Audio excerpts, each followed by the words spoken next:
My name is Carolyn Jacobs. I'm 33 years old. And this is the story of how I was mocked, humiliated, and dismissed until the day I turned everything around. To the happy couple, one who always plays in the mud, and the one who actually decided to marry him. The sharp clink of champagne glasses echoed across the wedding hall. I stood frozen under the amber lights, gripping my bouquet so tightly that the stems bent and the thorns bit into my palm. That voice, smug and gleaming, belonged to my older sister, Rachel. Rachel never missed a chance to humiliate me. Not when I got a B- in 10th grade chemistry, not when I chose a state college over the Ivy Leagues, and definitely not when I chose to marry Noah, my husband, my partner, and yes, a farmer.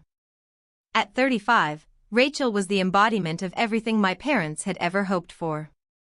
Columbia law graduate. A real estate magnate's wife. Lives in Manhattan with a marble kitchen she doesn't cook in. Always dressed like she was moments away from a Vogue interview. And there I was, standing in my mother's old wedding dress, altered by a local seamstress in Greenville, Tennessee, because a new one just wasn't in the cards. Rachel stood at the head table in a custom turquoise bridesmaid dress flown in from New York, her wine-red lips curled into a smile that had more blade than joy. Carolyn, sweetheart, my mother, Annette, leaned over and whispered tightly into my ear, smile. People are looking. I glanced around the room. Nearly 200 guests had turned their heads toward me, not out of emotion, but curiosity. Was this pity? Amusement? Or just a bunch of Wall Street types waiting for the cake? My jaw clenched. Noah, ever steady, slipped his calloused hand into mine beneath the table. His thumb brushed across my skin in soft, slow circles, a silent kind of reassurance that had become our language over the years. I looked at him. He wasn't embarrassed. Not one bit. Just calm, with that quiet strength that only comes from someone who builds his life with his bare hands. Let them laugh, he whispered into my ear. Only you and I know what we've really built. I swallowed hard, the knot in my chest pulling tighter with every snicker I heard from the other side of the room. This was supposed to be our day, our moment. But instead, it felt like a corporate roast with me as the punchline. You're actually marrying a farmer, my younger sister, Brooke, 26, leaned in from the side, her voice low and layered with disbelief. It's kind of romantic, in a documentary sort of way. But Mom's been popping antacids all morning. Such a vote of confidence, I muttered. Brooke chuckled softly but didn't say more. She wasn't cruel, just detached. She existed in the background of our family drama, never picking a side, never making ripples. Meanwhile, Rachel glided between tables like a politician working the room, all smiles and empty compliments. Then came the moment I truly dreaded. My father stood. Charles Jacobs. A tax consultant with a voice that always made everything sound like a boardroom strategy meeting. If I may, he said, raising his glass and tapping it twice with a fork. Just a few words about my daughter, Carolyn. My stomach sank. Carolyn is, well, she's unique, he began. That word, unique, sounded like a synonym for disappointing in his tone. While her sisters went on to pursue their careers, Carolyn took a different path. A simpler one. Chuckles. Soft but audible. She chose a man who, though he may not wear a suit and tie, values hard work, the earth, and honest living. We wish them all the best in the humble life they've chosen.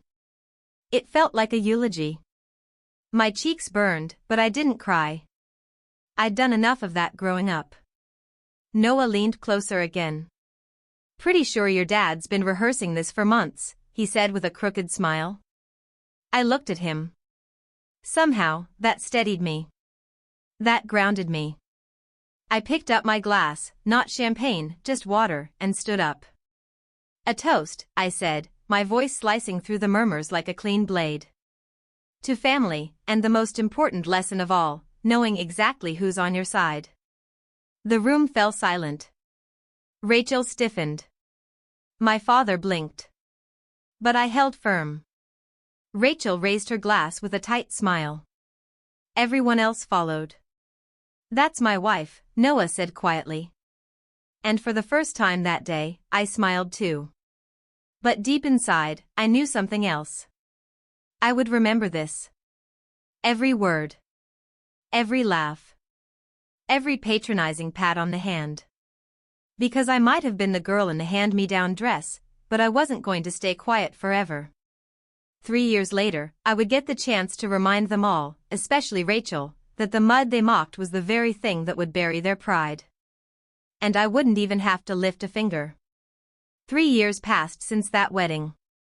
3 full seasons of storms, harvests, cold mornings in the fields, and warm nights curled up under flannel blankets with Noah. We built everything together. Our modest 2-bedroom farmhouse. Our greenhouse with rotating seasonal crops. Our tiny office where Noah, surprisingly good with numbers, tracked supply contracts while I graded papers in the corner. I was still teaching middle school English part-time. Noah still worked the land like he was born for it. And we were content. Not extravagant. But never in debt. Never hungry. And never fake. Which is more than I could say about the rest of my family. It was late summer when we got the invitation, Jacob's family annual barbecue, hosted by Rachel and Lance. Every year they hosted it in my parents' backyard, renting tents, caterers, and live jazz bands just to impress neighbors they pretended not to care about. I hadn't gone the previous year. Too busy. That was the lie I told. But this year? I was curious.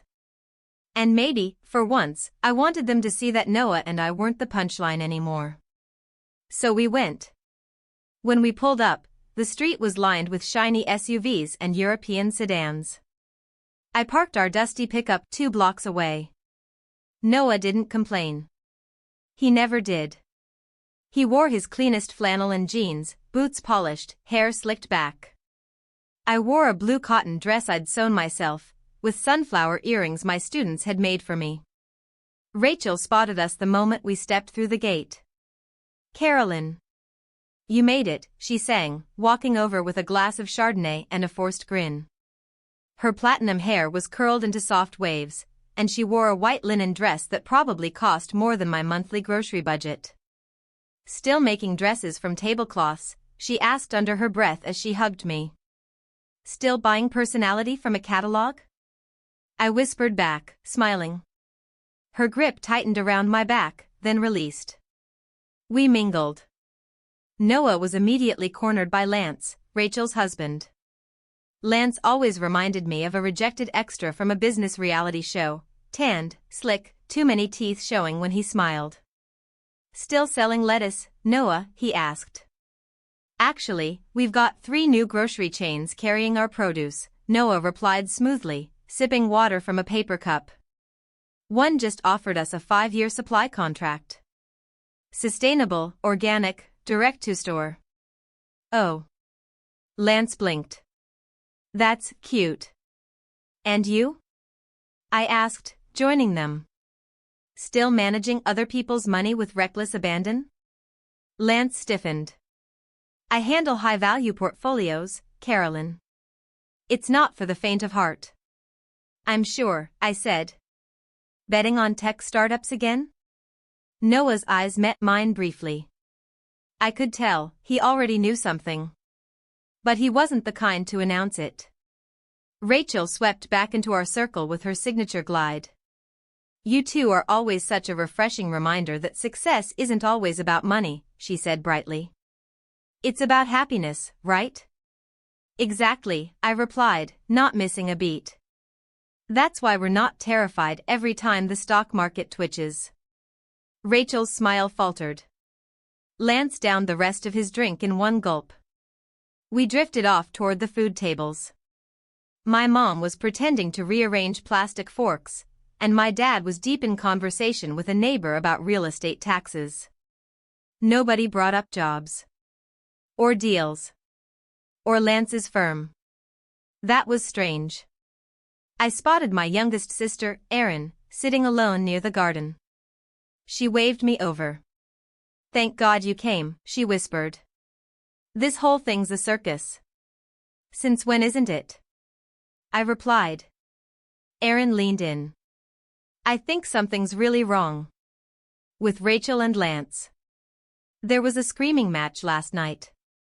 I stayed in the guest room, and I heard them talking about clients leaving, money missing, big money. My heart didn't leap. It didn't gloat. It simply confirmed what I'd begun to suspect. They've been silent all afternoon about business, she added. Not one humble brag. Noah joined us a moment later, his expression unreadable. Erin drifted away, and we stood together near the edge of the patio. They're going to ask us for something soon, Noah said softly. I looked at him, surprised. How do you know? I recognized a name, he said. One of the firms Lance invested in? He shorted a tech company I've partnered with. A mistake. A big one. I didn't say anything. Yet. I stared at him, heart pounding. You think they're going under? I think they're already halfway there, Noah said. And when they come asking, we don't owe them a thing. We left early that evening, our truck rumbling quietly through the twilight while Rachel's party roared behind us. But I couldn't shake the feeling that we'd just stepped over a crack in their carefully constructed world, and it was only going to get deeper. 2 mornings later, just after dawn, my phone rang. It was my mother. Carolyn, honey, she began, her voice brittle. Can you and Noah come by the house this weekend? Rachel wants to talk to the whole family. What's going on? It's complicated, she said. Just, please come. I hung up and looked out over the barley field. The light was still soft. Dew clung to every stalk. But something heavy had entered our world, and I had the feeling it was about to knock at our front door. Saturday afternoon came cloaked in tension. Even the clouds above seemed lower than usual, hovering over the old Jacobs family home like they were waiting for something to break. As Noah and I pulled into the driveway, I spotted the other cars, Rachel's gleaming Mercedes, Lance's black SUV, and my parents' beige sedan, all perfectly aligned like pieces on a chessboard. Ominous. Too neat. Noah turned off the engine but didn't move. His hand lingered on the wheel before he turned to me. You don't have to go in if you don't want to. I do, I said softly. Not for them. For me. The front door opened before we knocked. Rachel stood there, not her usual polished self. No makeup. Hair in a messy bun. A faded gray sweater hung loosely around her shoulders, and her eyes were shadowed in a way no concealer could hide. Behind her, Lance leaned against the fireplace with crossed arms, expression flat and drawn. Come in, Rachel said, her voice tired. We stepped into the living room where the smell of stale coffee and tension clung to every surface. My father, Charles, sat in his recliner, a thick manila folder in his lap. My mother, Annette, sat next to him on the couch, twisting her wedding ring like she was trying to unscrew her way out of the situation. Erin was there too, quiet in the far corner. She offered a half smile, one of solidarity. Or maybe apology. No one said a word until Noah and I sat down on the love seat. Even then, it was several long seconds before my father cleared his throat. Thank you for coming. We're in a complicated situation. Just say crisis, my mother said sharply, surprising everyone. Call it what it is. Rachel's eyes flitted toward me. Carolyn, she began, her voice fragile in a way I'd never heard. We need your help. I didn't answer. I waited. Lance stepped forward, dragging a chair closer. There were some investment decisions made over the last couple of years. High risk. And they didn't pay off. How much? Noah asked. My father answered. Over 3 million. But what matters is not just the number, it's the timeline. We're on the edge of defaulting on several obligations. If that happens, the house, Rachel and Lance's business assets, even our retirement fund, they're all on the line. And? I said. We're asking if you'd be willing to sell the farm, Rachel said quickly. We've already spoken to a broker. The land's worth more than enough to settle everything if we move fast. I stared at her. They wanted me to sell the very thing they'd ridiculed. The very thing they never visited, never supported, never respected. You want me to sell everything Noah and I built, for your mistake? I asked. Lance shifted in his chair. It's not about blame. It's about family survival. I stood. The pressure in my chest felt unbearable, but I needed to stand. To be taller than the guilt they were trying to plant in me. No one asked how we were doing when we were fixing tractors at 2 a.m. No one asked how Logan rebuilt the irrigation system with a borrowed toolkit. No one cared when our first 2 harvests failed and we almost lost everything. Now, suddenly, you all need us? It's not fair to punish the whole family, Rachel said, her voice rising. Punish? I echoed. I brought homemade pies to your housewarming party and you laughed because I used hand-cut labels. You told people I'd married down. I bit my tongue. I swallowed my pride. And now I'm being told I need to rescue you? My mother stood, her voice cracking. Carolyn, please. I'm not done, I said, turning toward my father. You raised me to believe I wasn't enough. That if I didn't climb the ladder like Rachel, I was a failure. But now your golden ladder is breaking, and suddenly, the dirt under my nails is valuable? He said nothing. Rachel's lip trembled. You don't understand. This affects more than just me and Lance. It's Mom and Dad's future. Their retirement is tied to our accounts. Noah finally spoke, calm and cold. Whose idea was it to use their retirement fund for speculative trades? The silence was a confession in itself. You gambled with their future, I said to Lance. And now you want ours too? Lance stood, trying to regain control. If you don't help, the fallout will destroy this family. I looked him dead in the eyes. Then maybe it needs to fall. We left without another word. Back home, the quiet of our fields wrapped around us like a balm. Noah poured 2 glasses of sweet tea and handed me one without a word. We sat on the porch while the crickets started their evening songs. Are you okay? He asked. I don't know, I whispered. I feel like everything I've buried just got dug up again. Noah took a sip of his tea. Then maybe it's time we stopped pretending we owed them peace. I stared at the fields in front of us. Acres of barley, soybeans, and early corn swayed gently in the wind. We're not just farmers, I said softly. No, Noah agreed. And it's time they found out who they underestimated. He stood and walked toward the shed. Come with me. There's something I need to show you. Noah led me to the shed, the one we always joked was his man cave, though I knew he was doing more than just fixing tractor parts in there. It smelled like sawdust and cold metal inside, but something deeper hung in the air too. Anticipation. History. Close the door, he said. I did. He walked to the old metal filing cabinet in the corner and pulled open the bottom drawer. From it, he removed a thick brown folder. His hands didn't shake. Mine did. He placed it on the workbench, slid it toward me, and said softly, "Open it." Inside was a series of neatly ordered documents, patent certificates, financial statements, a USDA license, and an embossed title page that read in bold letters, Stone Agritech, the founder and CEO, Noah James Stone. I blinked. What is this? I whispered. Noah didn't smile. He wasn't showing off. He was just steady. It's what I've been building the last 5 years, he said. Stone Agritech started the year we got married. I used the farm to test smart irrigation systems, nutrient sensors, soil regeneration software.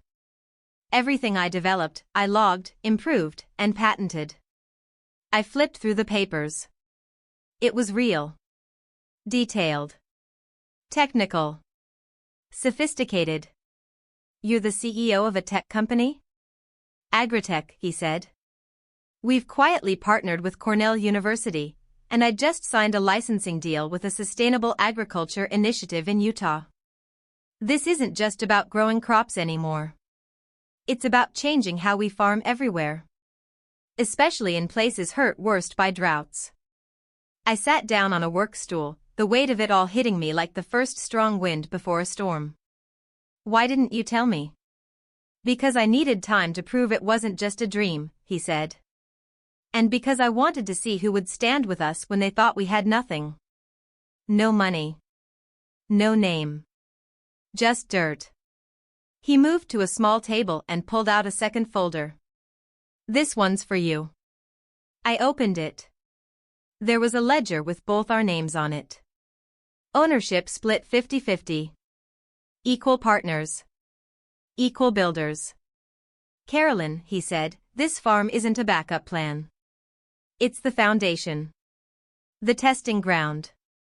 And when Lance shorted our company stock through a hedge fund he was managing, my heart jumped. Wait, he bet against your company?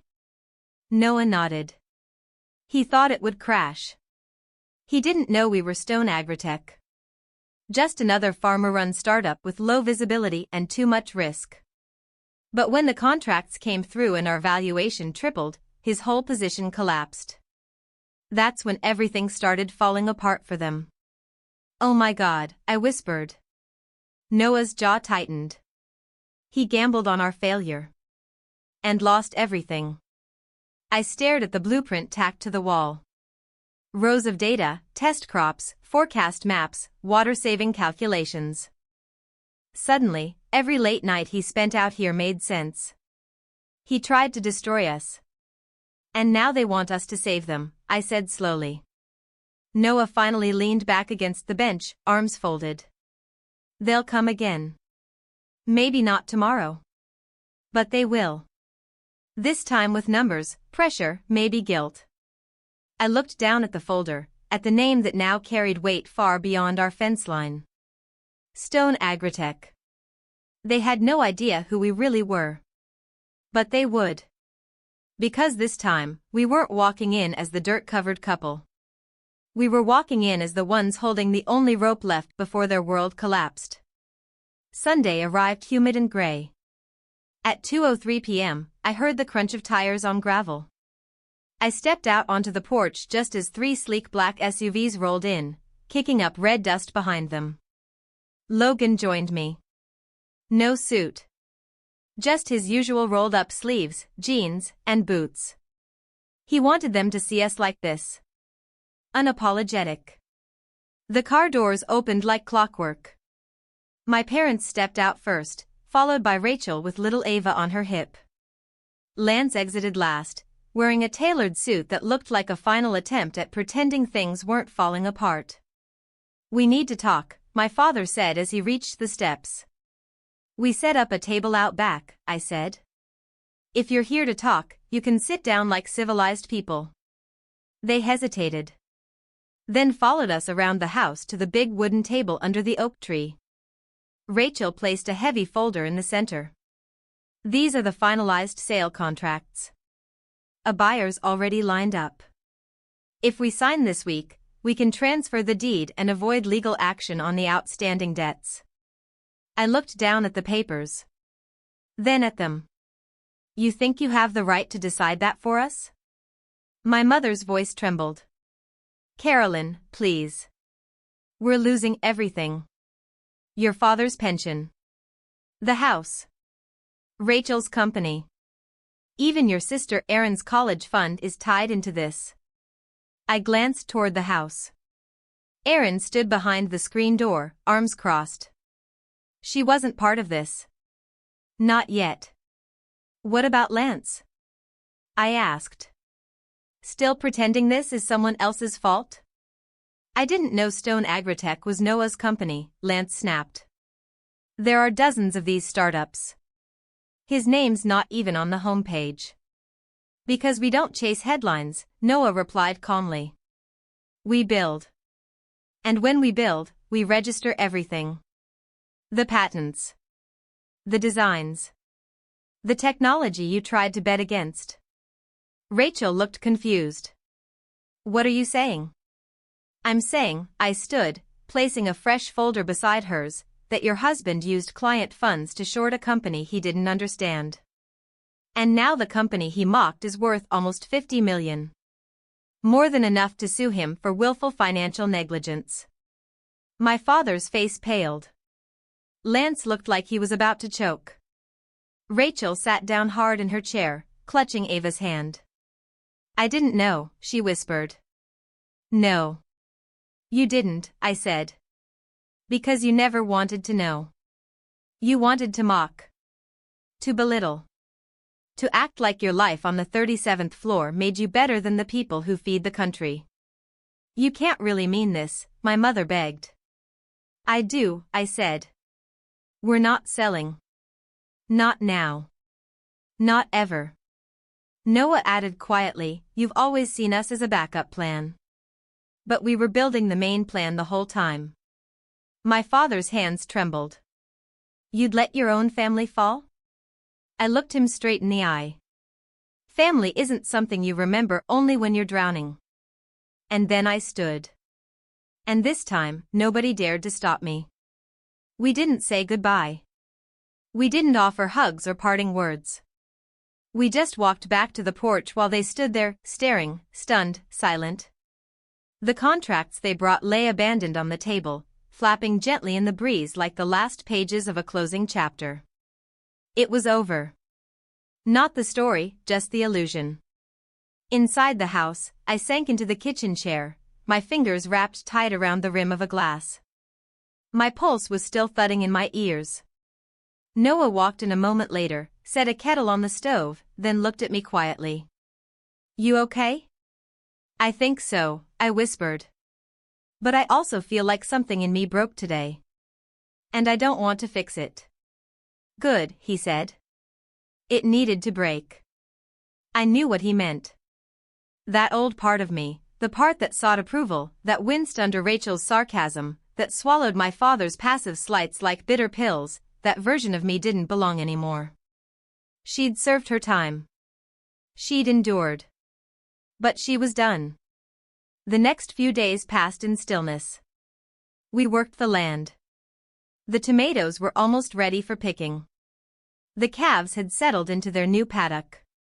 And in the evenings, we sat on the porch without saying much at all. There was nothing left to justify. But then, on Wednesday morning, just before sunrise, my phone rang. Erin. I hesitated before picking up. Not because I didn't want to hear her voice, but because I feared what would be behind it. Carolyn? Hey, I said softly. Her voice cracked immediately. I'm so sorry. I should have said something. Should have warned you. They've been talking about this for weeks, planning it like some kind of intervention. I listened, letting her speak. They kept saying you owed it to the family. That you were too emotional to see the big picture. That if anyone could be guilted into helping, it was you. I let out a bitter laugh. Well, they weren't wrong. About the guilt part. But they were wrong about who I am now. I'm not like them, Erin continued quickly. I stayed quiet because I didn't want to be in the crossfire. But silence isn't neutral. Not anymore. I looked out the window. The sun had barely started to rise, casting gold along the tops of the trees. You were always the quiet one, I said. Even when we were little. I know, she whispered. And it kept me safe, but it didn't keep you safe. I'm sorry for that. Don't be, I replied. Just be different now. She was silent for a moment. I want to come over Sunday. Not to ask for anything. Just, maybe to help you in the field. If you'll let me. A pause. And then. I'd like that, I said, eyes warming. But if you're coming, be ready to pick tomatoes. She laughed. Deal. I'll even bring dessert. Sunday came fast. Erin arrived in jeans and an old t-shirt, her hair tied back, no makeup, no designer bag. Just my sister.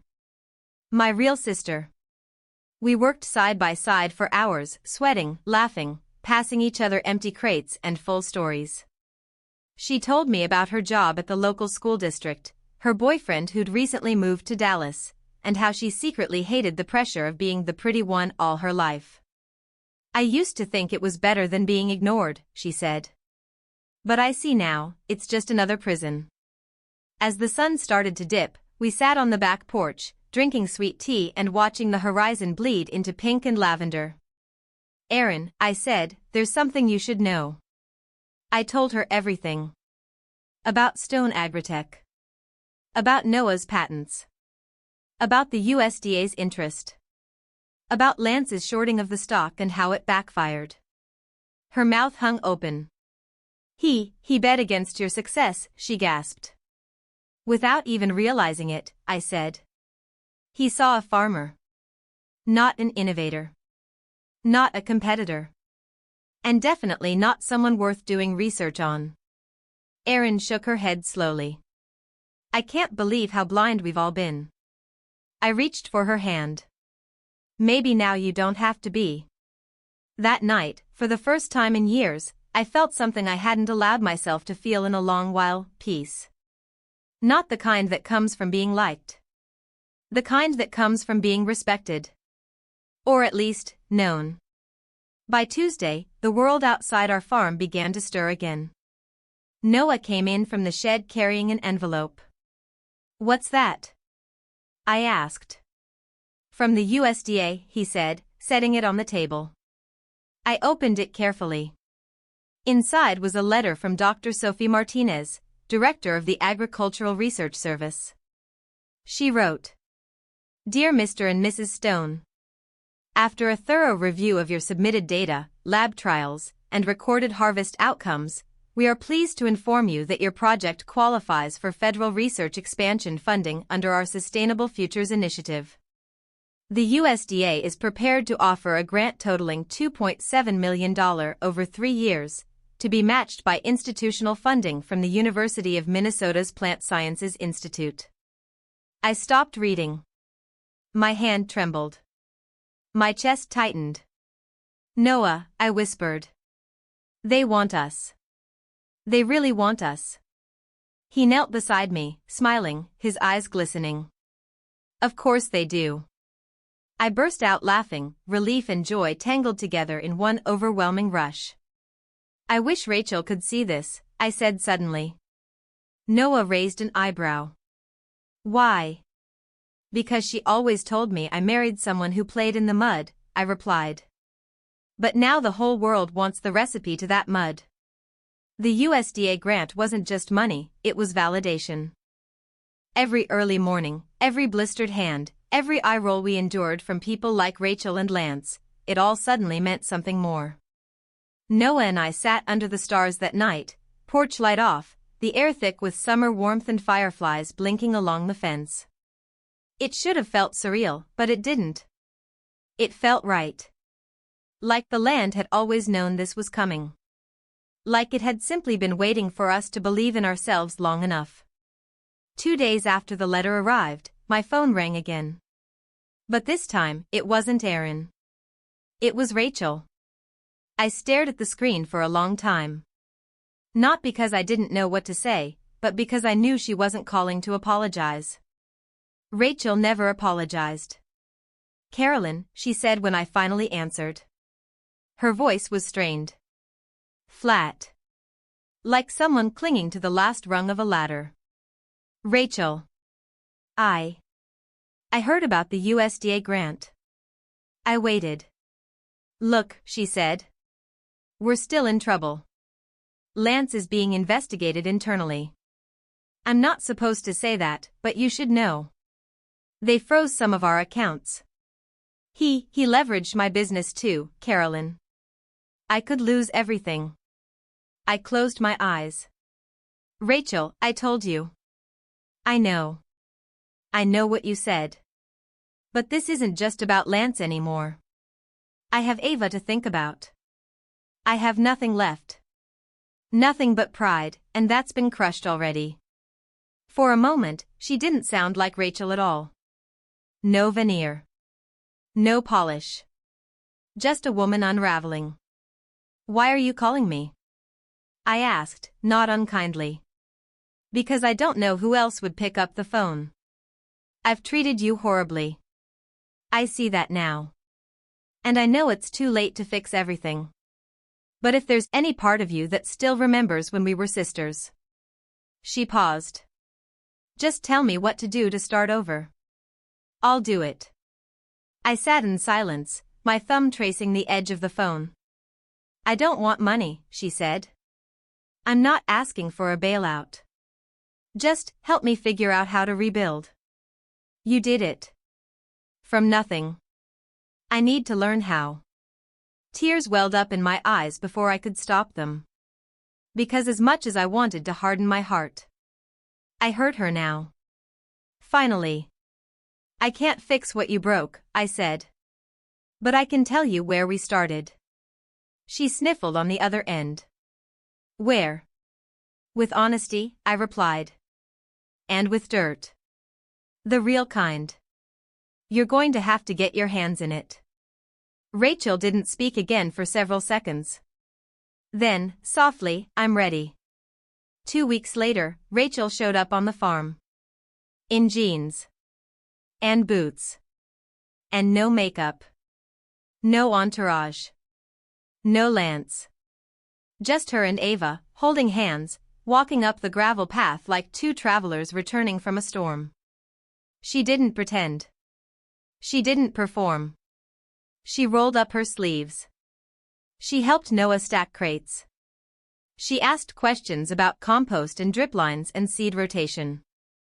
She didn't complain when her manicure peeled or her back ached. And at night, after Ava had fallen asleep on the couch, she sat across from me at the kitchen table, sipping mint tea. I was so scared of becoming irrelevant, she admitted one night. That if I wasn't rich, or admired, or envied, then I'd be nothing. You were already becoming nothing, I said gently. But you didn't have to. You just had to become you. She nodded slowly. You were never less than me, she said. I just couldn't stand how at peace you seemed when I was falling apart trying to impress everyone. I reached across the table and took her hand. I didn't marry Noah for status, I said. I married him because when everything else falls away, peace is what you have to build your life on. Rachel nodded. And for the first time in 30 years, I believed she truly heard me. By mid-autumn, our farm was buzzing with new life. New workers. New research students from Minnesota. The grant had opened doors I never even knew existed. And Stone Agritech was expanding into Texas and Arizona, piloting our soil remediation technology in drought-ravaged counties. But what made me proudest wasn't in the numbers. It was Rachel.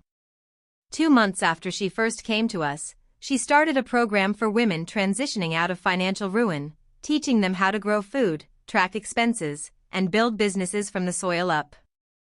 She called it the Ground Up Project. She held her first workshop in our barn. And when she stood at the front, her voice calm and sure, Ava watching her from the hay bales, I didn't see the woman who used to laugh at me. I saw my sister. Someone finally learning the value of planting roots over collecting applause. After the workshop, she came over to me. Everything that mattered, I missed it, she said. But if I can help even one woman never make my mistake, maybe it'll count for something. It already does, I said, hugging her tightly. That night, as the lanterns in the barn flickered out one by one and the stars took over the sky, I sat beside Noah on the porch again. We did it, I whispered. No, he replied. You did it. You turned pain into purpose. I leaned my head on his shoulder. And for the first time, I didn't feel like a survivor. I felt like a builder. The leaves turned gold that November. Rows of kale and carrots pushed through the cool soil, crisp and clean beneath our boots. Our days began before the sun rose and ended when the stars had already carved up the sky. It was the kind of life I once had to defend, but now, people came to us just to learn how we made it work. Stone Agritech had grown faster than we expected. Within months of the USDA grant, we signed a partnership with an environmental nonprofit to pilot our soil recovery techniques in formerly barren plots across New Mexico. Another collaboration bloomed with a food security group that wanted to bring our model to underserved communities. What we started on 30 acres of neglected farmland had become a blueprint for something bigger than us. But amidst the meetings and the expansion and the sudden whirlwind of attention, we never left the land. That was our rule. Always return to the land. Because it was the land that gave us everything. One chilly morning, I was harvesting sweet potatoes with Noah when I saw a familiar gray SUV pull up our gravel road. I wiped my hands on my jeans, already smiling. It was Erin. She stepped out with 2 coffee thermoses, a scarf wrapped around her neck, her cheeks flushed from the wind. Her smile reached me before she did. "I brought cinnamon rolls," she called. "And apologies." "You already apologized," I said, hugging her. "And if you keep bringing rolls, you're forgiven for life." She laughed, following me back toward the field where Noah was gathering crop samples for testing. "I have news," she said, a little breathless. "What kind?" "I got the job," she said, eyes sparkling. "I'm officially the new director of student wellness at the county school board." I dropped the shovel. "Erin. That's amazing." She nodded. "They said they were impressed with how I handled conflict resolution and family trauma cases. I wanted to tell you first. Because you're the one who taught me how to stop being silent." We hugged again. Long and tight and warm. After she left that day, I sat by myself for a while on the edge of the field. The afternoon light spilled across the hills, and the cold air felt clean in my lungs. So much had changed. But the biggest shift wasn't just around me. It was inside me. I used to shrink at family dinners. I used to brace myself for jokes. I used to flinch when my father called my life quaint. I used to wonder if maybe I really had settled. But now, I knew better. What I had wasn't less. It was more. Because I had built it from nothing. Noah walked up behind me, placing his hands on my shoulders. "You know what next week is?" I tilted my head. "Thanksgiving?" "Nope," he said. "For years since you married a man who plays in the mud." I grinned. Best decision I ever made. We stood there in silence for a moment. Then he said, "There's something else." He pulled a small white envelope from his jacket and handed it to me. "What's this?" "Open it." Inside was a handwritten note on USDA letterhead. "Stone Agritech has been selected to represent the United States at the Global Sustainability and Agriculture Summit in Berlin. You are invited to present your findings and fieldwork alongside international innovators in environmental preservation and food system reform." I blinked. Twice. "They want us," I whispered. "They want us to teach the world." Noah's voice was quiet. "Because what we do matters." Thanksgiving morning came soft and foggy. We invited Erin and a few of the local families we'd worked with. The air smelled of rosemary and roasted squash. Laughter spilled from the windows. The long wooden table groaned under homemade dishes, every one of them grown or raised from our land. Rachel came late. She wore an apron over jeans and carried 2 pies. "Apple," she said. "And peach. I baked them myself." I raised my eyebrows. "You've been holding out on us." "I had a good teacher," she replied, nodding toward the shelf where one of my recipe books sat. Later that night, as everyone dozed on couches and wrapped themselves in patchwork blankets, Rachel came and stood beside me at the window. "You were right," she said. "About what?" "That piece is the clearest proof." I looked at her. She wasn't the woman who toasted me with scorn on my wedding day. That woman was gone. This one was growing, slowly, imperfectly, honestly. "I'm proud of you," I said. Her eyes watered. "You have no idea how much I needed to hear that." "No," I said. "I think I do." Weeks passed. Winter came in sharp and fast. But inside the house, warmth bloomed. We kept working. Kept dreaming. Kept building. The next year, when Stone Agritech opened its second research farm in Nevada, the press asked me what motivated us. I looked into the cameras and said, "I married a farmer who never stopped believing in the ground beneath our feet. And every time someone underestimated us, we just kept planting." They called it poetic. But it was just the truth. Final reflection. My name is Carolyn Jacobs. And I was once the sister people laughed at for marrying a man with dirt under his nails. A woman in a borrowed dress. A daughter who never got the best toast. But now? Now I teach at summits. Now I employ dozens. Now I help families find hope in the soil. Because real success doesn't come in applause or praise. It comes in what you grow, day by day, with hands that never give up and a heart that never needs permission to believe. So if you're listening to this, and you've been made to feel small for living a quiet life, just remember. The world needs roots far more than it needs castles. And some of us? We were never meant to climb the ladder. We were meant to build something better from the ground up. Carolyn's story is a reminder that true strength doesn't demand recognition, it builds quietly, patiently, and proves itself in time. What would you do if your family mocked your choices? Would you fight for your peace, or stay silent? Tell us in the comments. And if you found strength in Carolyn's journey, subscribe to Revenge Echoes for more powerful, emotional stories where justice always finds a way home.